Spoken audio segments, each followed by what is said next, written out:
정치 현안에 대한 입장과 해법을 국회의원에게 직접 들어보는 파워 인터뷰. 오늘은 각종 개혁 작업에 속도를 내고 있는 정청래 지도부의 최고위원으로 합류하신 서삼석 의원을 모시고 현안과 호남 발전 방안에 대한 말씀을 들어보겠습니다. 의원님 반갑습니다. 안녕하세요. 네, 안녕하십니까. 먼저 최고위원 임명을 축하드리겠습니다. 감사합니다. 네, 그 정청래 대표가 의원님을 지명직 최고위원에 임명한 걸 두고 호남 정신에 방점이 찍힌 인사다, 이런 이제 평가도 나오고 있습니다. 이제 의원님의 지역구가 전남 영암군, 무안군, 신안군인데요. 네. 바로 이제 호남의 핵심 그 지역이기 때문에 이런 평가도 나오는 것 같습니다.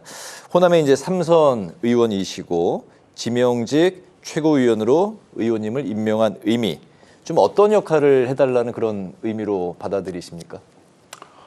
우선 지명해 주신 대표님께 감사를 드리고 네. 그 배경에는 대표를 선출해 주신 우리 당원들 있지 않습니까? 네. 그분들께도 감사를 드려야 되겠습니다. 그리고 제가 그 대표님한테 왜 저를 지명하셨냐고 아직 여쭤보지는 않았습니다. 네.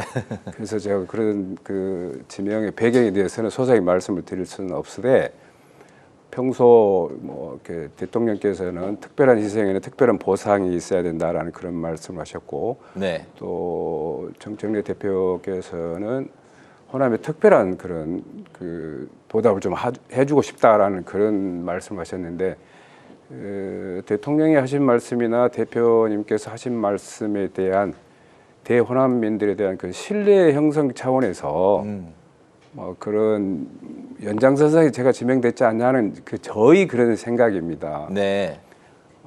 나름대로 시장 경제 체제에서 타 지역과 비교했을 때 뒤처진 그런 산업에 대한 그런 지원이랄까, 그리고 또 민주화에 대한 그런 그 노력들에 대한 그런 평가가 제대로 이루어진 차원에서 아마 호남발전특별위원회도 구성되고, 또 저 같은 부족한 사람도 최고위원으로 지명됐지 않았을까. 그래서 당신이 호남민들의 목소리를 당이나 정부 또 기타 기관들에 좀 더 이렇게 정확하게, 신속하게, 또 풍부하게, 경험 있게, 전문성 있게 좀 잘 알려달라는 그런 뜻으로 아마 지명하지 않았을까 네. 생각을 해봅니다. 알겠습니다. 네. 말씀하신 것처럼 정청래 대표가 앞으로 호남에 편하게 보답하겠다, 확실하게 보답하겠다 이렇게 얘기를 했었고, 그리고 의원님께서 호남발전특위 위원장도 맡으셨잖아요. 근데 이렇게 민주당의 정치적 고향이 호남이긴 하지만 한편으로는 호남 홀대론과 같은 좀 불만이 있었던 것도 사실이었던 것 같습니다. 앞으로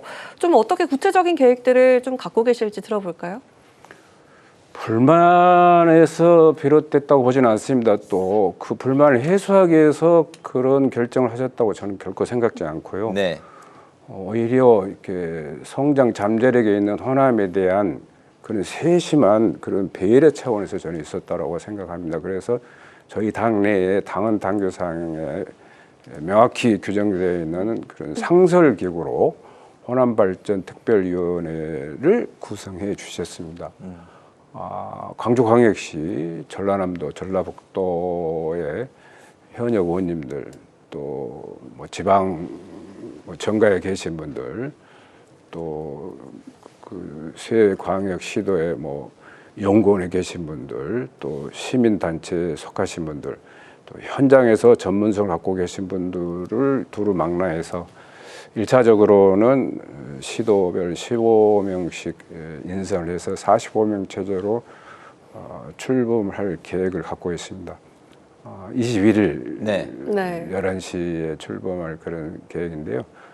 방금 말씀드렸던 것처럼 그 산업화의 차별된 부분, 그다음에 소득에서 어떤 불균형, 또 특히 도서지방을 비롯한 그런 빈약한 교통 인프라, 물론 교육도 마찬가지고 의료도 마찬가지죠.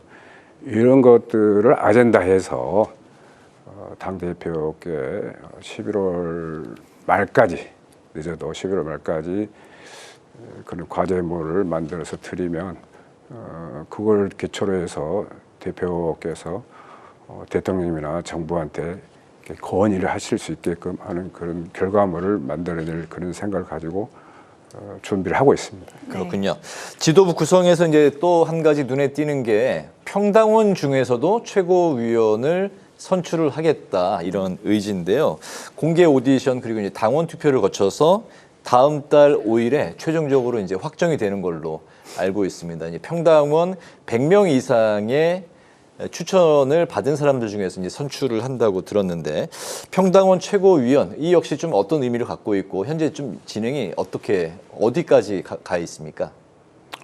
오늘 또 방송국에 오다가 그 장경태 의원이 단장을 맡아서 준비를 하고 계신데 그분들이 열심히 준비하고 있는 모습을 봤습니다. 네. 의원회관 로비에서 또 못한 말씀들을 나누고 계시더라고요. 네. 그만큼 저희 당에서는 이 문제에 대해서 중요하게 좀 생각을 하고 접근하고 있고 또 국민 관심사도 높은 것 같습니다. 이러한 일련의 그 정책들을 놓고 보면은 정청래 당대표께서 말씀하신 대로 더불어민주당은 당원 주권 정당이다 하는 그런 연장선상에서 이루어졌다라고 이해를 하시면 좋을 것 같습니다. 네. 이재명 새 정부가 국민주권 정부라고 이렇게 표방하셨잖아요. 네. 뭐 그렇게 또 이해를 하시면은 쉽게, 당원 주권 정당. 예, 국민주권 정부 네. 이렇게 이해를 하시면 좋을 것 같습니다. 알겠습니다. 네, 그 지난 광복절 경축식에 이어서 오늘 김대중 전 대통령 추모식에서도 정청래 대표와 송원석 비대위원장이 악수를 하지 않았습니다. 현재 그 21일 본회의에서 필리버스터 2라운드가 지금 예고돼 있는 상황이고 또 22일에는 국민의힘 새 지도부가 선출이 되게 되는데 앞으로 이 대치 전국 속에서 협치의 여지를 기대해 볼 수 없는 상황인 걸까요? 어떻게 전망하십니까? 정청래 대표 더불어민주당 후보가 출범한 지 이제 뭐 이렇게 한 달도 안 됐습니다. 네. 언론에서 너무 이렇게 그런 부분을 이렇게 세밀히 좀 들여다보고 있는 것 같은데 관심을 가져준 거예요. 뭐 이렇게 더할 나위 없이 좋은 일이죠. 정청래 대표께서 그런 말씀을 하신 것은 본인의 그 계획에 대한 그런 확실한 의지를 아마 표방하신 것 같고 아직도 진행 중이라고 판단하고 계실 것 같은 그런 안전한 내란 종식을 위한 그런 일련의 뭐 제스처이지 않을까 그런 생각을 갖고 있습니다. 모르기는 몰라도 내일 모레 치러지는 국힘당 전당대회에서 새로운 그런 그 당 대표가 선출이 되면 뭔가 좀 달라지지 않을까 하는 그런 저희 조심스러운 그런 말씀을 드려봅니다. 네, 알겠습니다. 조국 전 대표 복귀가 가져올 정치권 파장에도 많은 분들이 이제 관심을 갖고 있는데 조국 전 대표는 내년 지방선거 그리고 이제 보궐선거에 모두 출마할 수도 있다. 인터뷰에서 이제 이런 가능성들에 다 문을 열어놨습니다. 개혁. 이게 이제 뭐 연대, 뭐 협력하겠지만 내년 선거에서는 또 어떻게 보면은 많이 합당을 하지 않는 이상 경쟁이 또 이제 불가피할 수도 있는 그런 민주당과 혁신당인데 만약에 두 당이 경쟁을 하게 된다면 또 이제 관심사가 이제 호남 지역입니다. 향후 혁신당과의 관계 설정 좀 어떻게 하면 좋을 것 같다 갖고 계신 생각이 있으실까요? 선의 경쟁은 저는 뭐 불가피할 수도 있고 네. 아름다울 수도 있다고 생각합니다. 조국 혁신당의 선거 전략을 제가 뭐 아는 바도 없고 네. 또 그분은 뭐 얼마 전에 공개적으로 이재명 정부 성공을 위해서 보탬이 되겠다라는 그런 그 표현을 하신 지가 뭐 불과 뭐 며칠 되지도 않으셨는데 뭐 경쟁은 뭐 불가피하겠지만 그것이 뭐 어디까지 갈지는 제가 이렇게 알 수도 없고 네. 또 설사 뭐 알랑하게 안다 하더라도 지도부 일원이긴 하지만 말석에 있는 사람으로서 조심스럽다라는 그런 말씀을 드리고 싶습니다. 네. 다만 저는 그 조국 혁신당의 전 조국 대표께서 이재명 정부 성공을 위해서 보탬이 되셨다는 그 말씀에 대해서는 상당히 긍정적으로 받아들이고 또 그 조국 혁신당이 결국에 가서는 뭐 이재명 정부 성공을 위해서 나름 역할을 할 쪽으로 움직이지 않겠냐 하는 그런 생각도 조심스럽게 해봅니다. 네. 네, 그 의원님께서는 삼선의 그 의정 활동 내내 오로지 그 농해 수위에서 활동을 해 오셨습니다. 이번 그 한미 간세 협상에서 다행히도 그 농축산물에 대한 그 개방은 피하게 됐는데, 근데 그 25일에 있을 한미 정상회담에서 미국이 다시 그 시장 개방을 요구할 것이다라는 그런 우려가 지금 점쳐지고 있는 상황인데, 앞으로도 이 압력이 계속된다면 우리가 좀 어떻게 대처를 하면 좋겠습니까? 우려는 상존이 있다고 봅니다.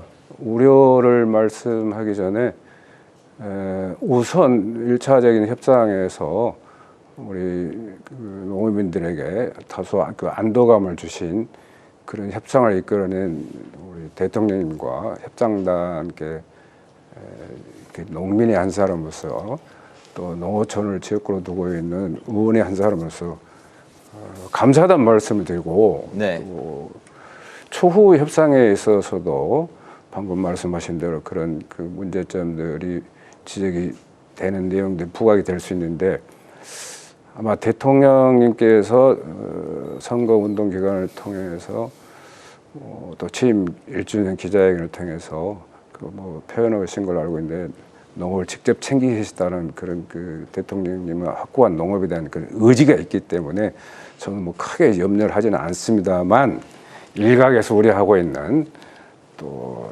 조금이지만 우리 농업민들이 우려하고 있는 이런 일들이 협상단 여러분들께서 그것까지도 말끔히 해소할 수 있는 그런 협상을 이끌어낼 것이라고 기대를 하고 있습니다. 네, 기후 위기 대응도 상당히 이제 중요한 화두로 떠올랐는데 이번 그 여름처럼 폭염과 폭우가 이제 빈번한 상황에서 가장 큰 피해자는 결국에 이제 농민들이 될 수밖에 없는 안타까운 상황인데요. 농민들은 이제 사후 피해 보상이 아니고 근본적인 대책이 필요하다. 이런 이제 대책들을 요구하고 있습니다. 기후 변화 대응을 위해서 좀 어떤 그 농업 정책에 좀 준비하고 있는 어떤 그 방안들이 있을까요? 예를 들면 뭐 농수산물 유통 및 가격 안정법, 농안법들도 뭐 그런 대안들로 많이 이야기들이 되고 있는데요. 네, 어떤 것들이 있을까요? 기후 위기는 결과를 초래한 문제이기 때문에 우선 그 재해에 대한 정부의 의지 또 그 피해 대상자인 그런 농어민들이 이해할 수 있는 정부 정책 뭐 이런 데서 기인한다고 보는데 우선 뭐 그 대책법이나 재해법은 이미 통과가 됐기 때문에 그런 것들은 뭐 할증력 인하랄지 그건 완화가 될 걸로 믿고 다만 대통령께서 기후 위기에 대응하는 지속 가능한 미래 산업으로 농업을 전환시키겠다라는 그런 또 일련의 의지의 표현을 하셨기 때문에 뭐 속도는 모르겠지만 방향은 설정이 되어 있기 때문에 그런 그 위기에 처해 있는 피해 대상자가 될 수 있는 농업민들에게 다소 이렇게 안도감을 준 거 아니냐라는 그런 견해를 갖고 있습니다. 또 농안법 말씀하신데 그 농안법하고 양곡관리법이 오늘 그 대통령이 주재하신 국무회의에서 통과가 됐습니다. 네. 이것도 이제 그 1년 후에 이렇게 발효가 되는데 아마 우리 농민 여러분들 뭐 그동안도 이렇게 참아오셨는데 네. 법이 시행되기까지만 조금만 참아주시면 그런 좋은 일들이 벌어질 거라고 저는 확신합니다. 네. 네. 위원님께서는 또 그 집권 여당의 최고위원으로서 또 혼합을 대표하는 동시에 전국의 농수축산민을 위한 국회의원으로서 앞으로 또 일을 계속 나가 주셔야 되는데요. 앞으로 그 활동 계획과 또 의원님만의 포부가 있다면 이 자리에서 좀 밝혀주시기 바라겠습니다. 저희 계획도 중요하지만 저를 선택해 주신 저희 지역민들이 하라는 대로 하면 됩니다. 네. 뭐 쌀값 올려라. 네. 재난재해 뭐 이렇게 발생하면 그 피해 복구랄지 뭐 보상이랄지 뭐 이런 것 좀 잘 좀 해주라. 그리고 뭐 학교 문제는 어떻게 되냐, 뭐 보육 문제는 어떻게 되냐.